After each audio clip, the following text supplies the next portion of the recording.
গতদিনের profit and loss appropriation যারা ছক দেখেছো আমার, এবং যে অঙ্ক তোমাদের সামনে প্রায় দেখানো হয়েছে, তার সঙ্গে আজকে আমি যুক্ত করতে চলেছি যতটা তোমাদের দরকার, যেখানে যতটা দরকার, অর্থাৎ 12 তাকে কেন্দ্র করে বলেছিলাম, কিন্তু আজকে আমি বলে দিচ্ছি আমি ডিপে যাব, অর্থাৎ অঙ্ক থিওরি থেকে শুরু হবে, অঙ্ক অ্যাডভান্সে গিয়ে শেষ হবে, যা 12 হয়তো দরকার নেই, সেই পার্ট নেক্সট পার্ট হিসাবে আসবে। যা কারণ আমি একটাই কথা বলছি, আমি যখন বলেছিলাম শুরুতেই, আজকে খুব কম কথায় শেষ করে দিতে চাই, যে আমি শুরুতেই বলেছিলাম আমি সবকিছু ভেবে এসেছি যে যাতে তোমাদের উপকার হয়, অর্থাৎ ডিগ্রি কোর্সে এগুলোকে দেখানো হয় না, আমরা ধরে নিই তোমরা জানো, তাই সামান্য কিছু দেখানো হয়ে থাকে। তাই আমি এমন কিছু রাখবো যাতে ডিগ্রি কোর্সে যদি কোনোভাবে দরকার হয় তাহলে সেটা কভার করে যাবে, সেটা এরপরে নেক্সট পার্ট যে বেরোবে তাতে পুরো দেখতে পাবে। আশা করা যায় তোমাদের আশা কিছুটা হলে আমি পূর্ণ করতে পারবো, এই আশা নিয়ে শুরু করছি একদম থিওরি থেকে। ফার্স্ট, অংশীদারি কারবার, একের অধিক মালিক, ন্যূনতম 2 আর ম্যাক্সিমাম 20। যদি ব্যাংকিং কারবার হয় তাহলে ন্যূনতম থাকবে 10। অর্থাৎ অর্থাৎ অংশীদার, অনেকের ধারণা যে অংশীদার কারবার মানে অনেকজন একসঙ্গে বিজনেস করবে, তা বিজনেস করবার জন্যে সবাই ক্যাপিটাল দিতে পারে, ইচ্ছে করলে অংশ নাও নিতে পারে, কোনো কিছু আসে যায় না, ক্যাপিটাল দিয়ে নাও।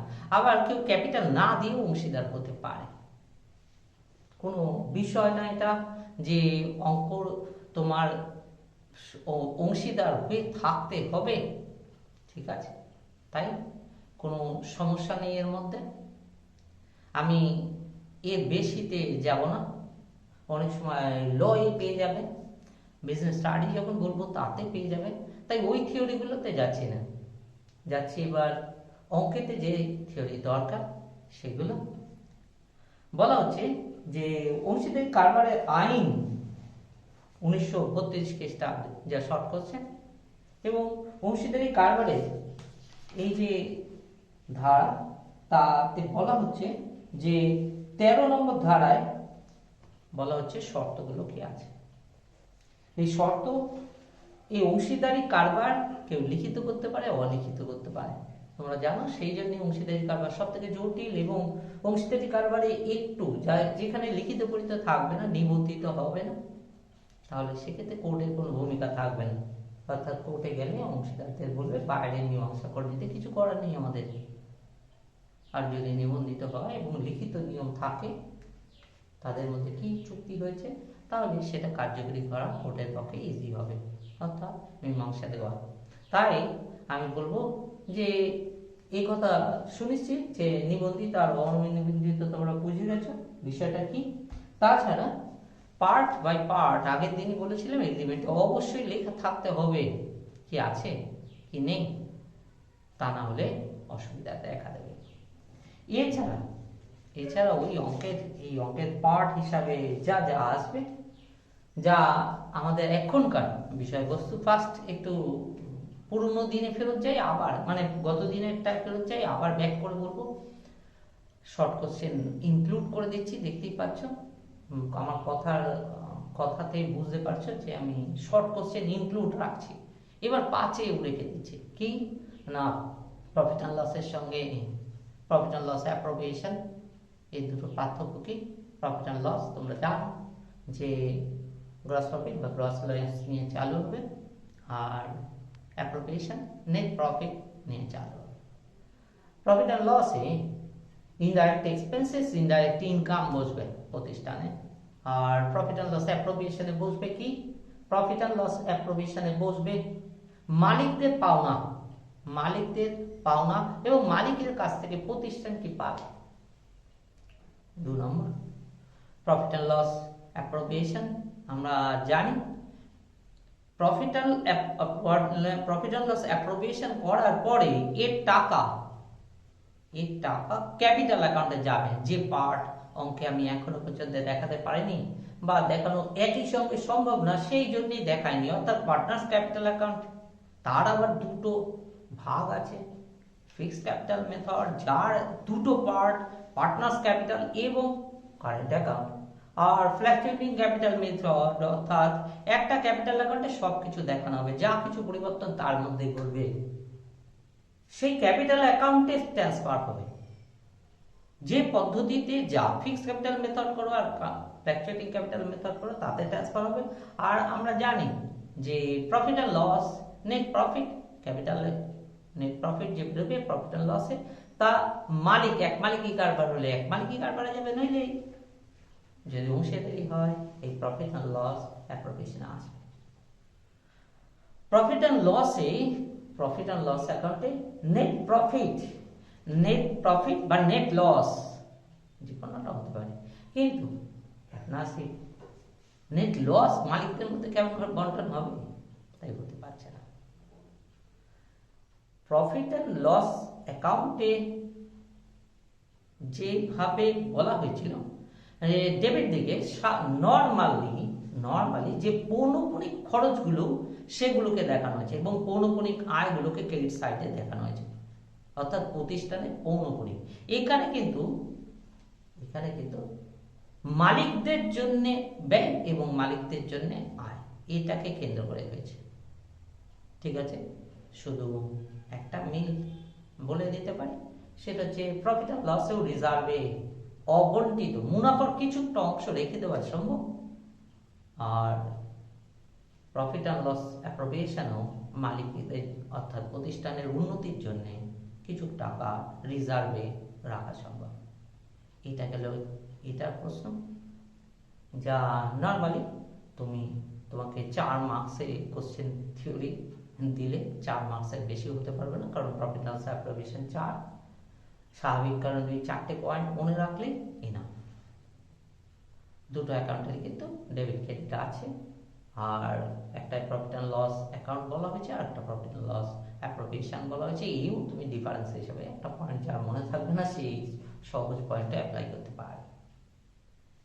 এবার পরবর্তী পার্টে যেটা আমি দেখাতেই পাচ্ছি না, ক্যাপিটাল অ্যাকাউন্ট, আর তাকে বলেছি ফিক্সড ক্যাপিটাল মেথড আর ফ্ল্যাকচুয়েটিং ক্যাপিটাল মেথড, তার মধ্যে পার্থক্যটা। ফিক্সড ক্যাপিটাল মেথডে দুটো পার্ট থাকবে ওকে, একটা হচ্ছে পার্টনার্স ক্যাপিটাল অ্যাকাউন্ট, তার তাহলে কারেন্ট অ্যাকাউন্ট, আর কারেন্ট ফ্ল্যাকচুয়েটিং ক্যাপিটাল মেথডে একটাই partners capital account. Fixed capital মেথডে পরিষ্কার আবার কিন্তু একই সঙ্গে শর্ট কোশ্চেন থাকছে পার পয়েন্ট, যার জন্য কিন্তু আমি বলেছি, কারণ 12 এটা শর্ট কোশ্চেন মাস্ট, তাই শর্ট কোশ্চেন তো এসে যেতে পারে। বলা হচ্ছে যে কি না, ক্যাপিটাল অ্যাকাউন্টের balance, credit balance, partners capital fixed capital method, তাই ক্যাপিটাল অ্যাকাউন্টের ব্যালেন্স কারেন্ট ক্রেডিট ব্যালেন্স হবে, কিন্তু কারেন্ট অ্যাকাউন্টের ব্যালেন্সটা কিন্তু ডেবিট ক্রেডিট দুটোই হতে পারে, যে কোনো দিকে হতে পারে, কারণ যা কিছু পরিবর্তন কারেন্ট অ্যাকাউন্টে হবে। সেক্ষেত্রে ফ্ল্যাকচুয়েটিং ক্যাপিটাল মেথডে কিন্তু ক্যাপিটালের ব্যালেন্স ডেবিট ক্রেডিট যে কোনো দিকে হতে পারে, কারণ তার কারেন্ট ক্যাপিটাল বলতে কিছু নেই, কারেন্ট অ্যাকাউন্ট বলে কিছু নেই। ফিক্সড ক্যাপিটাল মেথডে তুমি এতক্ষণ ধরে যে ছক আমি দিয়েছি, ইন্টারেস্ট অন ক্যাপিটাল বলো, স্যালারি বলো, কমিশন বলো, তোমার রেমুনারেশন উল্লেখ থাকলে রেমুনারেশন, মালিকের যে মুনাফা, তার সব ফিক্সড ক্যাপিটাল মেথডে কারেন্ট অ্যাকাউন্টে গিয়ে বসবে। আর ফ্ল্যাকচুয়েটিং ক্যাপিটাল মেথডে এভরিথিং পার্টনার্স ক্যাপিটাল অ্যাকাউন্ট একটাই, সেখানে বাই করে বসবে প্রত্যেকটা, ওটাতেও বাই করে বসবে, এটাতেও। ইন্টারেস্ট অন লোন আমাদের প্রিন্সিপাল বলছে, অ্যাকাউন্টেন্সি প্রিন্সিপাল বলছে যে এটা কিন্তু কোনো অ্যাকাউন্টেই অর্থাৎ যে মেথডে যাও বুঝতে পারে না। ইন্টারেস্ট ড্রয়িংস তোমার কারেন্ট অ্যাকাউন্টে গিয়ে বসবে ফিক্সড ক্যাপিটাল মেথডে, ড্রয়িংসও গিয়ে ক্যাপিটাল কারেন্ট অ্যাকাউন্টে গিয়ে বসবে, আর ফ্ল্যাকচুয়েটিং ক্যাপিটাল মেথডে এটা গিয়ে কারেন্ট অ্যাকাউন্টের প্রশ্নই তো সেখানে নেই, বসবে। আর একটা কথা বলতে পারি, নর্মালি এনি পার্টনারশিপ কারেন্ট অ্যাকাউন্টের উপরে ইন্টারেস্ট হয় না, যদি না, বললাম যে যদি না এগ্রিমেন্টে উল্লেখ থাকে। সাধারণত এটা থাকে না, যদি থাকে নিশ্চিতভাবে ক্যালকুলেট হবে একই রকম ভাবে, যেভাবে যা থাকবে ব্যালেন্স যেদিকে থাকুক তার উপরে হবে, এবং সেটা এই মেথড অনুসারে যাবে। অর্থাৎ আমরা বলেছি পরিষ্কার যে ফিক্সড ক্যাপিটাল মেথডে শুধু ক্যাপিটাল বাড়লে কমলে ক্যাপিটালের ব্যালেন্স যা হবে সেটাই হবে, অন্য কোনো কিছু সেখানে দেখানো যাবে না। যা কিছু দেখানোর কারেন্ট অ্যাকাউন্টে দেখাতে হবে। আর ফ্ল্যাকচুয়েটিং ক্যাপিটাল মেথডে ক্যাপিটাল থেকে drawings, interest on drawings, interest on capital, salary, commission, remuneration, যা বলবে, নেট প্রফিট, বন্টন, সব কিছু ডিস্ট্রিবিউটেড প্রফিট হিসেবে যেটা এসে যাচ্ছে সব কিছু আসবে পার্টনার্স ক্যাপিটাল অ্যাকাউন্টে এবং ব্যালেন্স বাড়বে। এই দুটো হচ্ছে মুখ্য। যদি 4 মার্কসে অঙ্ক না দিয়ে থিওরি কোনো সময় কোশ্চেন করা হয়, কেন এই কথা বললাম, যে অ্যাকচুয়ালি নির্দেশ আছে যে অঙ্কর উপর বেস দিতে না টেস্টে অন্তত। আর আমি জানি যে ফাইনালে অ্যাপ্রোপ্রিয়েশন অঙ্কই আসবে এবং সবাই অ্যাপ্রোপ্রিয়েশন করবে। এরপরে যে আরো short question, 6% interest on loan compulsory, আর লেখা থাকুক বা না থাকুক, চুক্তিতে যত পার্সেন্ট থাকুক সেটা আলাদা কথা, তখন তো সেই পার্সেন্টেজ হতে পারে, কিন্তু নর্মালি 6%, কিছু উল্লেখ না থাকলেও এটা 6%। এছাড়া আরো কিছু কথা আমি শর্ট কোশ্চেন হিসেবে তোমাদের কাছে রেখে দিচ্ছি, যা তোমাদের ভবিষ্যতে গিয়ে কাজে লাগবে, অর্থাৎ তোমরা এটাকে লক্ষ্য করতে পারবে। সেইগুলো পয়েন্টগুলোকে আমি বলে যাচ্ছি, একটু খেয়াল রাখো। আমার অনুরোধ, তোমরা সমস্ত কিছু শুনতে পারছো, এটার ক্ষেত্রে কোনো বোর্ড বা কোনো কিছুর প্রশ্ন নেই। থিওরি বলছি, থিওরিটার দিকে লক্ষ্য রাখো, ঠিক আছে? ফার্স্ট, যে অংশীদাররা এই অংশীদারি কারবারে যৌথভাবে দায় বহন করতে হবে। অর্থাৎ যদি লস হয়, কোন অংশীদার যদি দেউলিয়া হয়ে যায়, অপর যারা অংশীদার তারা কিন্তু সেই লস, অন্যের লসটাও যতক্ষণ সক্ষম বহন করতে বাধ্য। কোনো প্রশ্নই নেই যে ওর টাকা আমি বিয়ার করবো না। অর্থাৎ যৌথ প্রোগ্রাম, এই কথা মনে রাখতে, এটা যৌথ। দ্বিতীয় কথা মনে রাখতে কি, পরের পয়েন্ট, যে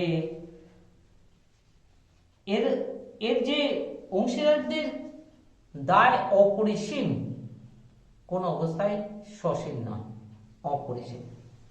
পরের পয়েন্টে বলা হচ্ছে অংশীদারদের মধ্যে লাভ ক্ষতির বন্টনের অনুপাত না থাকলে সবসময় ইকুয়াল। পরের পয়েন্টে বলতে চাই কি না, অংশীদারি কারবারে কোনো পরিবর্তন আনতে গেলে অংশীদারদের মধ্যে অংশীদারি চুক্তিপত্রে শুধু লিখিত থাকলে চলবে না, একই সঙ্গে নিজেদের সমস্ত অংশীদারের সম্মতি লাগবে, যাতে সেইটা প্রবর্তন করা যায়। কেউ রিটায়ার করুক, কেউ মারা যাক, তার জন্য তাকে কি সুবিধা দেওয়া হবে, বা নতুন অংশীদার নেওয়া হবে, পুরনো অংশীদারকে ছেড়ে দেওয়া হবে, কি পদ্ধতি কি, নিশ্চিতভাবে এমনকি গুডউইল ক্যালকুলেশনের প্রশ্নেও থাকবে, তাই যে নিজেদের মধ্যে সহমত হতে হবে। আগেও কিন্তু বলেছি পার্টনারশিপে যখন ফিক্সড ক্যাপিটাল হয় তখন কিন্তু মনে রাখতে হবে যে ফিক্সড ক্যাপিটাল সাধারণত নেগেটিভ হয় না, কোনো অবস্থায় নেগেটিভ হতে পারে না। এটা আর একটা পয়েন্ট রাখা হচ্ছে, অংশীদারি কারবার মালিক থেকে পৃথক নয়, তার কোনো পৃথক সত্তা নেই। অর্থাৎ অংশীদাররা লোন নিতে হলে অংশীদারি প্রতিষ্ঠানের জন্য লোন নিতে পারে, সেটা হচ্ছে অ্যাসেটস এর পরিপ্রেক্ষিতে, কিন্তু মনে রাখতে হবে যে লোন নিতে হলে অংশীদারদের নিজস্ব মতামত, নিজেদের জন্য লোন নিতে হবে, সেটা প্রতিষ্ঠানে খাটাতে পারে। অংশীদারি কারবার সব বিশ্বাসের উপর প্রতিষ্ঠিত, অর্থাৎ যতক্ষণ কারবার করবে নিজেদের মধ্যে বোঝাপড়া থাকতেই হবে, তাহলে অংশীদারি কারবারে দ্বন্দ্ব লাগলে কারবার ডিভাইডের প্রশ্ন আসবে। প্রত্যেকজন অংশীদারের সমস্ত কিছু জানার রাইট আছে, অর্থাৎ অংশীদারি কারবারে এটা দেওয়া হচ্ছে। আবার সাথে সাথে এই কথা ঠিক, সমস্ত অংশীদারের হয়ে কয়েকজন অংশীদার কারবার পরিচালনা করতে পারে, তাদের যদি সহমত হয়ে থাকে। পরের কথা যে অংশীদারি কারবার অবশ্যই মূলধন ছাড়া যেমন হয় না, এ কথা বলা যায় না। একই সঙ্গে মূলধন সবার সমান হবে, ক্যাপিটাল শেয়ারিং রেশিও হবে, এসব প্রশ্ন নেই। কারণ যেমন বলা হবে, যেমন ভাবে তারা উল্লেখ করবে, যেমন ভাবে চাইবে নিজেদের মধ্যে, সেটাই তাদের মধ্যে হবে। এটা থিওরিতে বলে দেওয়া হলো। আশা রাখি তোমাদের কাছে থিওরি পরিষ্কার। যে অঙ্কর মধ্যে কি কি থিওরি তাহলে বলে গেলাম। শর্ট কোশ্চেন জানোই যে তোমাকে অল্টারনেটিভ দেবে, সেই হিসাবে অনেকগুলো কথা একই সঙ্গে বলতে হয়েছে আমাকে, কারণ আমি তো শর্ট কোশ্চেনটা বোর্ডে তুলে ধরিনি, তাই তোমাকে একদম বলে দেওয়া হলো যা উত্তর। আর 2 নম্বর যে একটা 4 নম্বরের উত্তরও বলা হয়েছে, 4 নম্বরের কোশ্চেনও দুটো বলা রেখে দিয়েছি, যাতে তুমি যদি অঙ্ক কোনো কারণে না করে তোমাকে এখনকার মতন শুধু থিওরিক্যাল কোশ্চেন করে, তুমি যদি উত্তর দিতে পারো। এবার আমি অঙ্ক প্লেস করতে যাব। আমি বারবার অনুরোধ করছি অঙ্ক প্লেস করবো, যে আমার বুঝতেই পারছো পিছনে বোর্ড নেই, আমি বোর্ডে অঙ্ক প্লেস করব। দ্বিতীয় কথা হচ্ছে বোর্ডেই অঙ্ক আমি উত্তর দেখাবো, তাই বোর্ড দিয়ে অঙ্ক যে থাকবে তোমরা ভালো করে অঙ্কটার সাথে সাথে তুলে নেবে। আমি অঙ্কটাকে সলভ দেখাবো। আর এখন যে ক্লাসটা চলছে সেই ক্লাসে যা কিছু হবে আমি পুরোপুরি 12কে একদম পুরো 12-এর যা দরকার, বলতে পারো এর থেকেও কম দরকার, সেরকম একটা জায়গায় আমি রাখতে চলেছি। নেক্সট যখন লেখা থাকবে অ্যাডভান্স পরের পার্টে, তখন বুঝতে হবে যে ডিগ্রি কোর্সকে কভার করা হচ্ছে। তুমি যে ইউনিভার্সিটির হও না কেন সেটা ক্রস কভার করবে, অর্থাৎ তোমার কাছে সম্পূর্ণ তথ্য থাকবে। আশা রাখি আমার পক্ষে যতটা সম্ভব অঙ্কের মাধ্যমে, প্লিজ অঙ্কের মাধ্যমে। আমি শেষ জানি না, আমি চেষ্টা করছি মাত্র। সব কিছুরই আনলিমিটেড ব্যাপার, তাই আমার চেষ্টা। তোমরা যে আমার দেখেছো বা আমার এই পড়ানোটা তোমাদের কাছে আমি জানি না কতটা ভালো লেগেছে। তোমাদের যতটা ভালো লাগবে আমি বলেছিলাম তার দ্বিগুণ আমার কাছ থেকে প্রত্যাশা রাখতে পারো, আমি সেই চেষ্টা চালাবো। এই কথা দিয়ে আমি ফার্স্ট না অঙ্কের দিকে যাচ্ছি, অর্থাৎ এক্সাম্পলের দিকে যাচ্ছি। 12 কেন্দ্রিক অঙ্ক যা হলে তোমার শেষ হয়ে যাবে 12-এর যা দরকার। আমি দ্বিতীয় এক্সাম্পল রেখেছি তোমাদের সামনে বোর্ডে। এই অঙ্কটাকে তোমরা দেখো, এটা একটা ছোট্ট এক্সাম্পল যার মাধ্যমে আমি যা থিওরি বলেছি সেটাকে প্রমাণ করছে। এটা অঙ্ক বললে ভুল হবে, এটা তোমার প্রশ্নের উত্তর। আমি বলেছিলাম আমি না থেকেও আছে এটা প্রমাণ করব, তারই জন্য এই কোশ্চেন রেখেছি। আমি সরে যাচ্ছি, তুমি দেখো, এবং আমি একটা একটা পার্ট মুছবো আর সাথে সাথে বলবো তার পাশে কি ব্যাপার।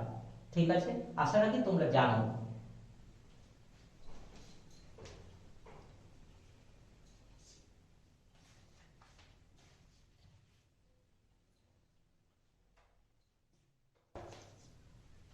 তাহলে বলি, দেখো তোমরা ফার্স্ট যে বলা আছে প্রবলেমে বলা আছে, মনে রাখবে অনেক অনেক কথা কিন্তু কিছু লেখা নেই বোর্ডের জন্য। পার্টনার্স ক্যাপিটাল এ, দুজন পার্টনার, এই পার্টনারশিপ পারবে এ বি, ক্যাপিটাল তাদের 30,000 20,000। সাধারণত লেখা না থাকলে বুঝতেই পারো এটা বছরের শেষে ইন্টারেস্ট ক্যাপিটাল এটা ক্যাপিটালের কথা বলা হচ্ছে বছরের শেষে তোমার প্রবলেম সলভের জন্য, অর্থাৎ বছরের প্রথমে যা শুরু হয়েছিল তা চেঞ্জ না হয়ে কিন্তু বছরের শেষে আসা হয়, কারণ তোমাকে চেঞ্জ করতে বলা হয়েছে। তুমি ক্যাপিটাল অ্যাকাউন্ট খুলবে, যা থিওরিতে কিছুক্ষণ আগে বলেছি। তুমি এই ক্যাপিটাল দিয়ে শুরু করবে এবং এর পরিপ্রেক্ষিতে ক্যাপিটাল কি দাঁড়াবে বছরের শেষে তোমার বার করার কথা।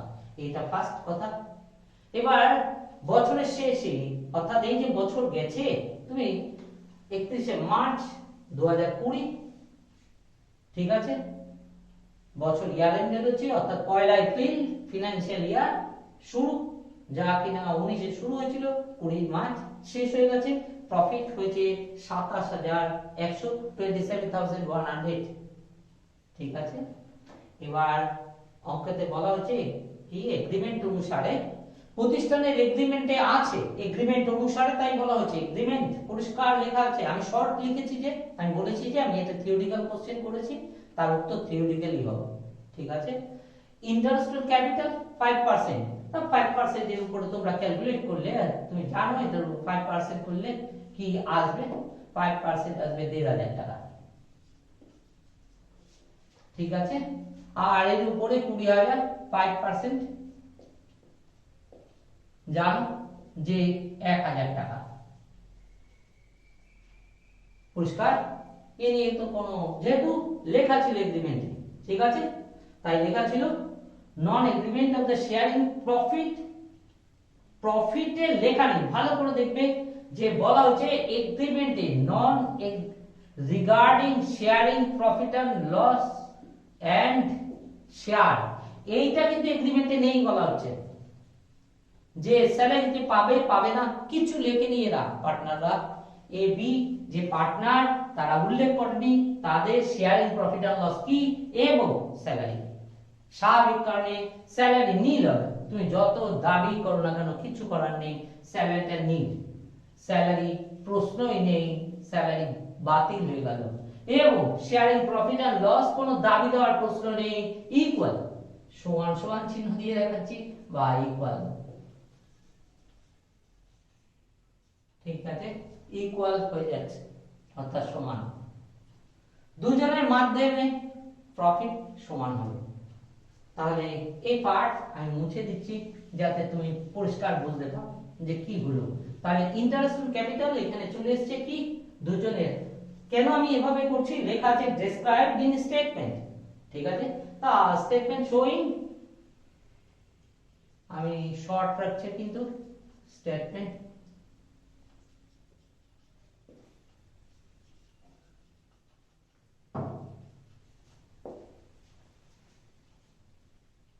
লিখেছিল ডেসক্রিপশন, তা আমি ডিস্ট্রিবিউশন লিখছি,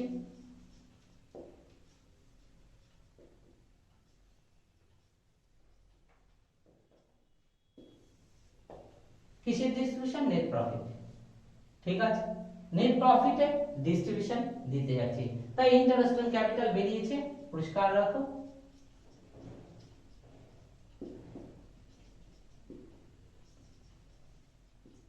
দুটো ভাগ রাখলাম ই আর বি, তাহলে এতে বেরিয়েছে 1,500 টাকা, 1,500, 1,000, ঠিক আছে। নেক্সট পার্ট বলেছে এতে এ ক্লেম করছে, এ ক্লেমড ₹600 স্যালারি পার মান্থ, এ দাবি করেছে যে সে নাকি 600 টাকা করে স্যালারি পাবে। আমরা জানি এগ্রিমেন্টে লেখা ছিল না, তাই তার এই কাজ, তার এই দাবি মানা সম্ভব না, তার এই দাবি কোনো অবস্থায় মানা সম্ভব নয়, দ্যাট ইজ স্যালারি নীল, কোন অবস্থায় স্যালারি বসতে পারে না। সেকেন্ড পার্ট বলা আছে তার দাবি, এর দাবি 60% of the balance of profit, তা এগ্রিমেন্টে প্রথমেই বলা হয়েছিল যে ইন্টারেস্ট অন ক্যাপিটাল ছাড়া নাকি কিছুই লেখা নেই, তাহলে স্যালারি প্রফিট ইকুয়াল হবে, তাই 60% of the balance of profit কিছুতেই হতে পারবে না, অর্থাৎ এর এই দাবি প্রযোজ্য নয়, এর এই দাবিটা প্রযোজ্য নয়, ঠিক আছে, অর্থাৎ কোনোটাই মানা সম্ভব হবে না। বি বলেছে যে 10,000 অ্যাডভান্স, আমি বলেছিলাম অ্যাডভান্স মানে লোন হয়ে যাচ্ছে, এটা ক্যাপিটাল অ্যাডভান্স লেখা নেই, লোন দিয়েছে, তার ক্লেম 10% ইন্টারেস্ট, কিন্তু চুক্তিতে যে নেই, চুক্তিতে নেই, তাই 10% হতে পারবে না, 10% ইন্টারেস্ট হতে পারবে না, যা নিয়ম 6% ইন্টারেস্ট হতে হবে, 6% ইন্টারেস্ট সে না দাবি করলেও পাবে, দ্যাট ইজ 10,000 এর উপর 6% ইন্টারেস্ট, বি 600 টাকা পাবে ইন্টারেস্ট অন লোন।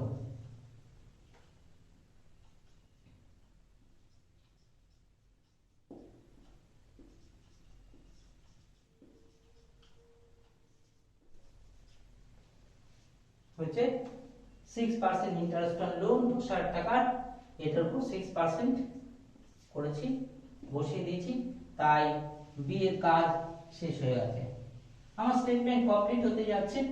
তাহলে প্রফিট ছিল নেট প্রফিট ছিল কত? ছিল 27,100, 27,100। মনে রেখো বাংলা ইংলিশ, এখানে ইংলিশ চার প্রশ্নই নেই, তবুও চেষ্টা করেছি বাংলায় রেখে দিতে, যাতে তোমাদের চোখে, আমি বলেছি আমি তোমাদের সামনে আছি এই কথা বলে স্টার্ট করেছিলাম, তাই জন্য এইভাবে বলবার চেষ্টা করছি।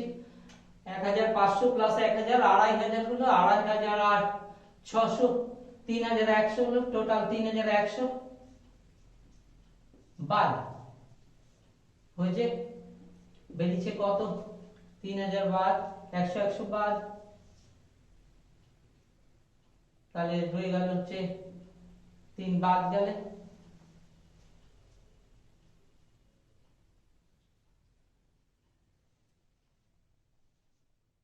আড়াই হাজার আর 600, 3,100 বাদ রয়েছে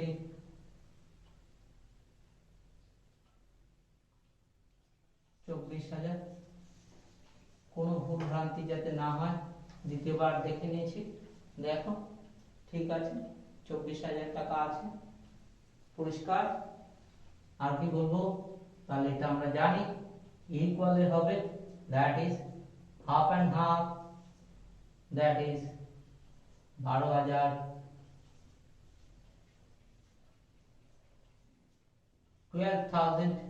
12,000 each।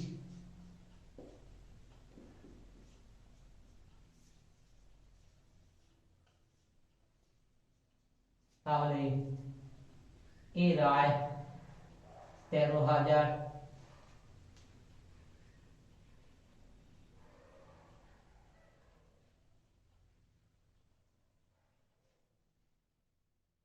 $13,500,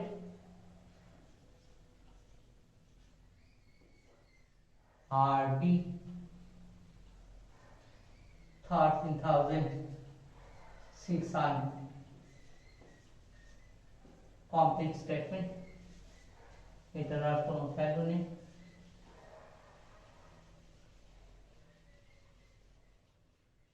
তোমাদের যদি এটা তবুও লাগে বলে দিচ্ছি, 27,100 মাইনাস ব্র্যাকেট দিয়ে দিচ্ছি 1,500 প্লাস 1,000 প্লাস নিচে চলে আসছি 600 প্লাস, দরকার নেই, কমপ্লিট।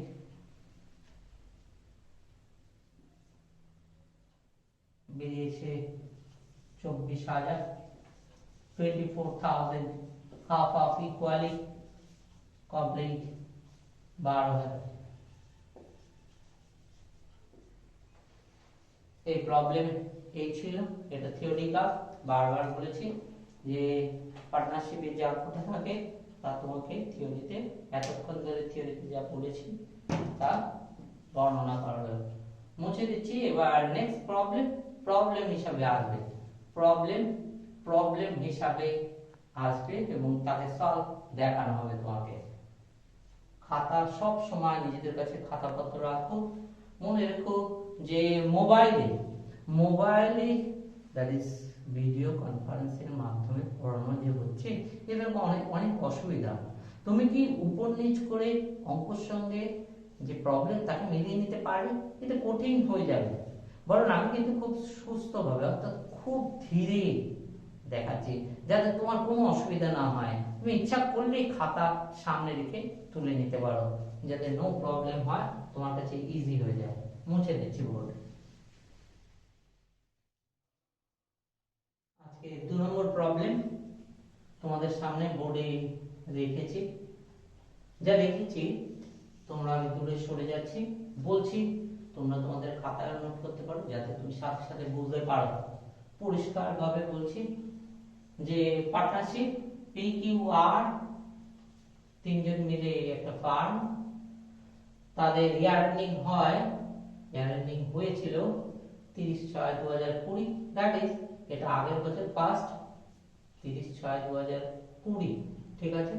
ক্যাপিটাল অ্যাকাউন্ট কত তারিখ লেখা আছে 1/7/2020, দ্যাট ইজ পার ডে, ঠিক আছে। ক্যাপিটাল কত 60, 6000, 6000, 10,000, 16,000, ঠিক আছে। আবার বলি ক্যাপিটাল পয়লা তারিখ, first date of the year 1/7/2020, P rupees 6,000, Q rupees 10,000 and R rupees 16,000, 16,000। Current account opening date 1/7/20, 1/7/20 তে P rupees 2,000, ক্রেডিট ব্যালেন্স পরিষ্কার লেখা আছে, দ্যাট ইজ ক্রেডিট, কোন প্রশ্নই নেই ডেবিটের। ডেবিট হলে ডেবিট লেখা থাকে, আমরা বলেছি কারেন্ট অ্যাকাউন্টে থিওরিতে পরিষ্কার বলা থাকছে, কিন্তু যা বলেছি থিওরি তাই ফলো করা হচ্ছে, কিন্তু যাতে পরিষ্কার ওঠে এটা ক্রেডিট ব্যালেন্স। ডেবিট ব্যালেন্স হলে মালিকের কাছে প্রতিষ্ঠান টাকা পায়, এটা ক্রেডিট ব্যালেন্স, দ্যাট ইজ মালিকেরই টাকা বিজনেসে কারেন্ট অ্যাকাউন্টে আছে, ঠিক আছে। কিউ রুপিস 1000 ক্রেডিট আর আর রুপিস 1000 ক্রেডিট, অর্থাৎ মালিকের টাকায় প্রতিষ্ঠানে আছে, মালিকের কাছে প্রতিষ্ঠান পায় না, ক্রেডিট ব্যালেন্স কারেন্ট অ্যাকাউন্ট। এবার ডিড অনুসারে, ডিড পার্টনারশিপ ডিড অনুসারে বলে দেওয়া হলো, কথাটা উল্লেখ করে দিলাম, কেন ডিডে না থাকলে বলেছিলাম অনেক কিছুই ঘটে না, ঠিক আছে, অনেক কিছুই করা সম্ভব না। তাই ড্রয়িংস যা করেছে নিয়ম সিদ্ধ ভাবে করেছে, ড্রয়িংস পি 4000 টাকা বছরে নিয়েছে, কিউ 4800 টাকা বছরে নিচে, পি এ পাড়া নাম 4,800 আর 4,800 পাড়া নাম, প্রত্যেকের পাশে পাড়া নাম মানে বছরে। এবার অঙ্ক অনুসারে ডিড অনুসারে এরা যা পাবে তা হচ্ছে interest on capital 6% PA, interest on drawings 6% PA, interest on drawings আর ইন্টারেস্ট অন ক্যাপিটাল দুটোই 6% বছরে। Each partner took each partner কারা পি এবং আর, পি এবং R, that is P drawings ছিল 4000 আর আর এর ড্রয়িংস ছিল 4800, টুক নিয়েছে 25%, ড্র করেছে তুলেছে কিভাবে 30/9/2020 তে 25%, দ্যাট ইজ 1/4, তাহলে 4000 এর 1/4 1000 টাকা, 4800 1/4 1200 টাকা, পরিষ্কার রাখতে 1/4 25%, 4000 এর 1/4 1000 টাকা আর 4800 1/4 1200 টাকা, ঠিক আছে। কবে কবে তুলেছে এই টাকা 1000 আর 1200 টাকা করে তুলেছে, যে কবে কবে তুলেছে 30/9/2020, 31/12/2020, 31/3/2021, 31/3/2021, 30/6/2021। মনে রাখবে প্রথমেই বলেছিল ইয়ার এরা শেষ করে 30/6/2020, তাহলে এই বছরটা শেষ হবে 30/6/2021, এই ডেটে শেষ হবে, এই ডেটটাই শেষ হবে। চার ভাগে টাকাটা তুলেছে 1000 1000 1000 1000, এ তুলেছে 1200 করে চারবার, কোন কোন তারিখে, এই তারিখে এই তারিখে এই তারিখে এই তারিখে, that is quarterly interest. Quarterly interest অর্থাৎ 30/9 যেহেতু তুলেছে 30/9 আর আমার ডেট শুরু 1/7, ঠিক আছে, তাহলে 7/8/9 7/8 7/8 এবং 9, ঠিক আছে, 9 এর শেষে তুলেছে, ভালো করে দেখবে আমি বলছি কি 7 জুলাই আগস্ট সেপ্টেম্বরের লাস্টে তুলেছে, তাহলে সেপ্টেম্বর পর্যন্ত ইন্টারেস্ট বাদ হয়ে গেল, তাহলে সেপ্টেম্বরের পরে অক্টোবর থেকে তুমি পরবর্তী বছর জুন পর্যন্ত বলবো 9 মাস হয়। 31/12 তে তুলেছে, আরো 3 মাস বাদ 6 মাসের হয়। 31/3 এর তুলেছে, 3 মাস বাকি আছে, আর লাস্ট ডেটে তুলেছে, ইন্টারেস্ট হবে না। এদের দুজনের ক্ষেত্রে পি আর আর এর ক্ষেত্রে ইন্টারেস্ট অন ড্রয়িংস ক্যালকুলেশন 6%, আর প্রথমে 1000 এর উপরে 1000 বলো বা 1200, আমি যা দেখিয়ে দেবো 1200, তারপরে ইন্টারেস্ট 6% হবে প্রথমটা 9 মাস, তারপরেরটা 1000 আর 1200 এর উপরে ইন্টারেস্ট হবে যে সেটা হবে 6 মাস, তারপরেরটা হবে 3 মাস, তারপরে 1000 বা 1200 যা বলো তার উপর কোনো ইন্টারেস্ট নেই।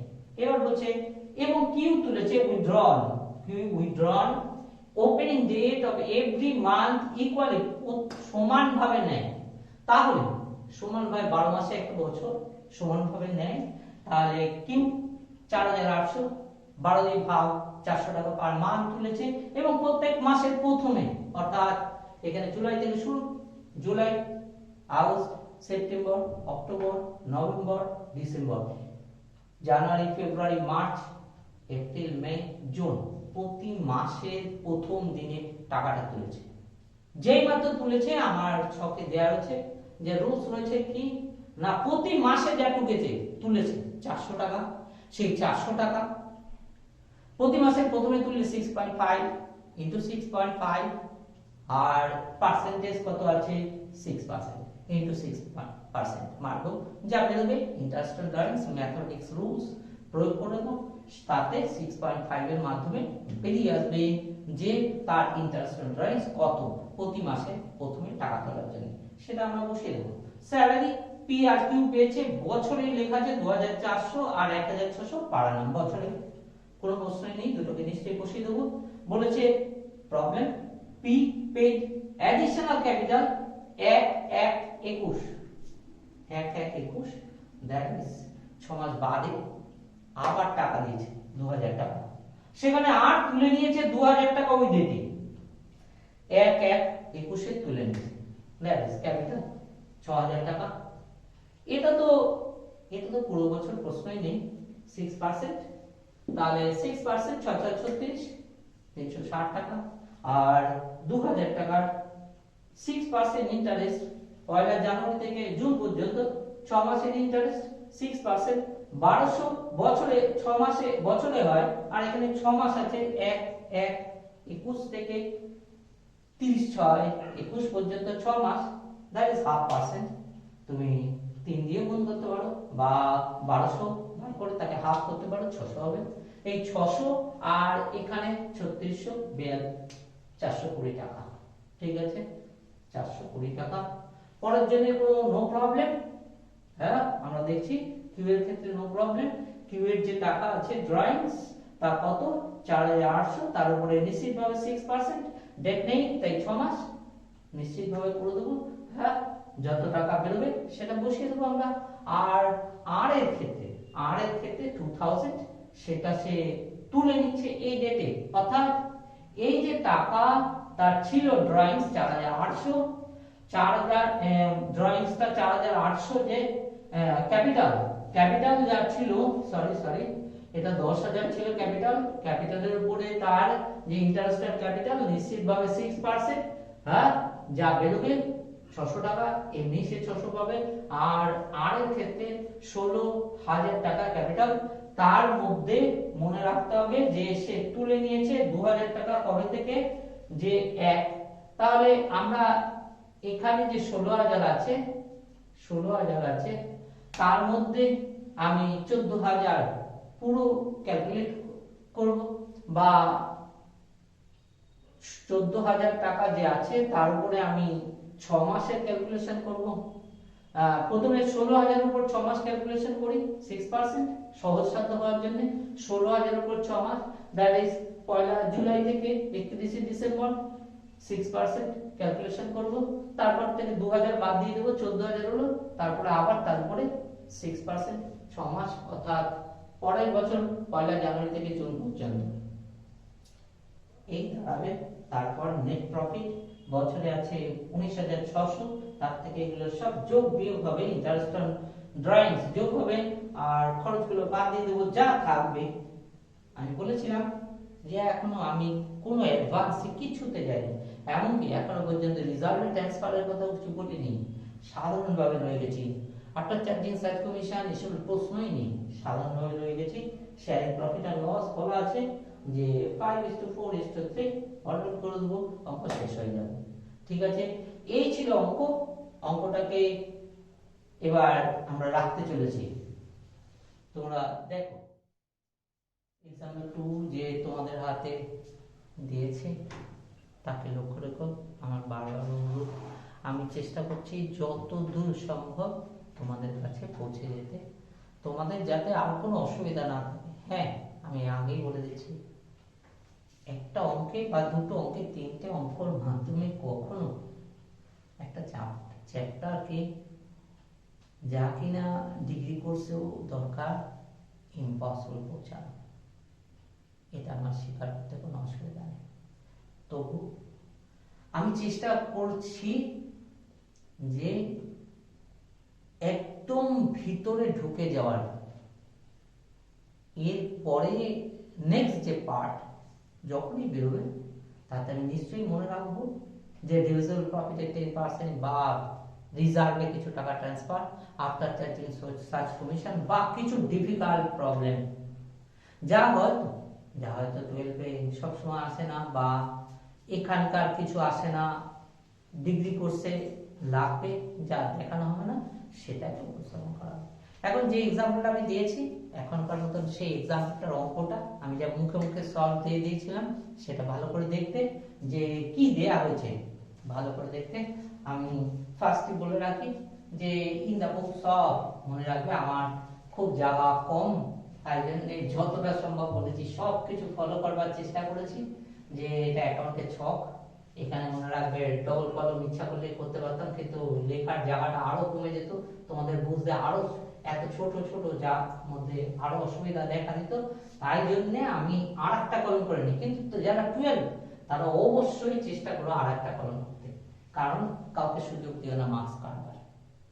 সব মানুষ সমান হয় না, 5টা আঙুল যেমন সমান হয় না তেমনি সমস্ত মানুষ সমান হয় না। একটু সুযোগ পেলে যার মার্কস অনেক অনেক হাই উঠবে তখন এগুলো লক্ষ্য করতে থাকবে পরীক্ষা।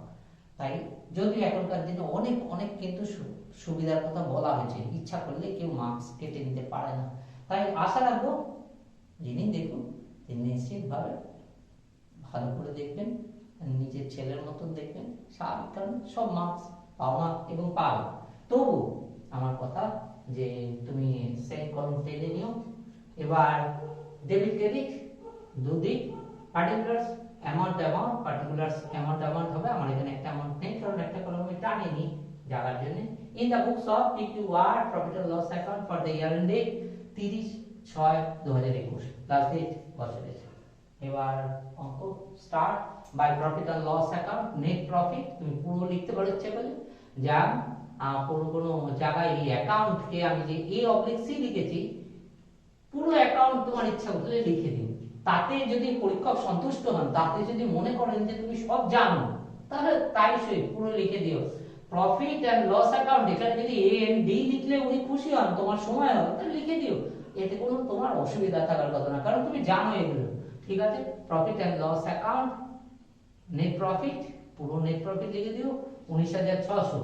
ঠিক আছে, এবার উল্টো দিকে ইন্টারেস্ট এন্ড ক্যাপিটাল, ক্যালকুলেশন আমি মুখে মুখে বলেছিলাম 6,000 বছরের প্রথমে ছিল, তাকে 2,000 টাকা বাড়িয়েছিল 1 জানুয়ারি, তাই 1 জানুয়ারি থেকে জুন 6 মাস, তাই 6,000 এর উপর ফুল ইয়ার্স, এই বছর টু পরের বছর কমপ্লিট ইয়ার, তাই কমপ্লিট দেখানো হচ্ছে 6%, আর 2,000 এর উপরে 6% 6/12 দেখানো হয়েছে জানুয়ারি থেকে পরের বছর জুন পর্যন্ত। 10,000 ওর কোনো চেঞ্জ হয়নি, তাই 10,000 ইনটু 6% পুরো বসে গেছে। 16,000 বছরের প্রথমে 6%, এ 1 জানুয়ারি থেকে তুলে নিয়েছিল টাকা, অর্থাৎ 6 মাস ধরে তুলে নিয়েছে, তাই 6 মাস প্রথমে, তারপর 2,000 তুলে নেওয়ার পরে 14,000 হয়, তারপর 6% 6 মাস দুটো যোগ করলে 900, যোগফল বাইরে গেছে। স্যালারি PRQ পার অ্যানাম লিখেছিল, মাস পাস না, তাই গুণ করার প্রশ্নই নেই, ডাইরেক্ট টাকা বসিয়ে দিয়েছি যে যার যার টাকা হয়েছে। এবার interest and drawings, interested drawings লেখা ছিল যে কবে কবে টাকা তুলেছে। তা মনে রাখবে যে টাকা তোলার পর তো ইন্টারেস্ট না, তা ফার্স্ট টাকা তুলেছিল বলেছিল যে অক্টোবর, তোমার অঙ্ক বলেছে সেপ্টেম্বর মাসে টাকা তুলেছিল, অর্থাৎ জুলাই আগস্ট সেপ্টেম্বর। 30শে সেপ্টেম্বর ফার্স্ট টাকা তোলে, তারপরে 31শে ডিসেম্বর, তারপরে 31শে মার্চ, তারপরে 30শে জুন। তা স্বাভাবিক কারণে 4 বার টাকাটা তুলেছে। 25% লেখা ছিল, তাহলে 4000 25%, 1000 1000 1000, 6% 6%। তাহলে প্রথমবার যখন তুললো সে 30শে সেপ্টেম্বর, সেপ্টেম্বর টু পরের বছর জুন 9 মাস। তারপরের বার তুলেছে যখন 31শে ডিসেম্বর, তাহলে জানুয়ারি থেকে জুন 6 মাস। তারপরের বার যখন টাকা তুলেছে মার্চ, তাহলে এপ্রিল থেকে জুন 3 মাস। কিন্তু লাস্ট বার 30শে জুন যখন টাকা তোলে, তখন লাস্ট ডে ইন্টারেস্ট এই বছর আর কাউন্ট হতে পারে না, পরের বছর যা হবে। তাই জন্য ইন্টারেস্টের পরিমাণ দাঁড়িয়েছে কত? 90 টাকা টোটাল এরপরে বসেছে। একই রকম ভাবে আর এর ক্ষেত্রে ছিল 4800 টাকা, 4 12 48, একই ক্যালকুলেশন আছে। 9 মাস 6 মাস 3 মাস বেরিয়েছে 54 36 18, যোগফল 108 টাকা।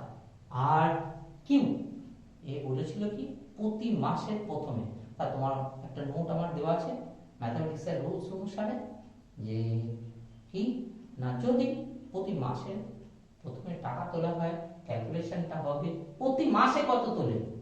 তাহলে প্রতি মাস 12, 4 12 48, 400 টাকা পার মান্থ তুলেছে। তাহলে প্রতি মাসে প্রথমে তুলেছে বলে প্রথম মাসটা 12 মাস কেটেছে, পরের মাসটা 11 মাস কেটেছে, পরের মাসটা 9 মাস কেটেছে 400 টাকা। একে শর্ট করা হচ্ছে, ক্যালকুলেশনে শর্ট ফর্ম করলে 6.5 হয়। 400 into 6.5 into পার্সেন্টেজ লেখা ছিল 6, বেরিয়েছে 156। টোটাল ইন্টারেস্ট অন ড্রয়িংস 354, যোগফল 19954 টাকা। 19954 এই পাশে বসিয়েছি, ইন্টারেস্ট অন ক্যাপিটাল আর স্যালারি বাদ দিয়ে দিয়েছি, বেরিয়েছে ডিস্ট্রিবিউটেড প্রফিট 14034। তাকে রেশিও দেয়া ছিল 5:4:3, বন্টন করে দিয়েছি 5847.5 বেরিয়েছিল অ্যাপ্রক্সিমেট, 1 টাকা বাড়িয়ে দিয়েছি। পরেরটা বেরিয়েছিল 4678, তাই বসিয়ে দিয়েছি। তারপরটা বেরিয়েছিল 3508 টাকা 50 পয়সা, উপরে ওকে 50 বেশি দেওয়ার জন্য 50 বাদ দিয়ে দিয়েছি। তুমি যেটার সঙ্গে অ্যাডজাস্ট করো, যেহেতু 5 বেরিয়েছে বা 5 এর বেশি বেরোলো সে পাবে, এটা জানা কথা। একজন বাড়বে একজন কমবে, 1 টাকা হের ফেরে কিছু হবে না, যোগফল এটাই ডিস্ট্রিবিউটেড প্রফিট। এই ছিল আমার আজকের দিনের রিপ্রেজেন্টেশন।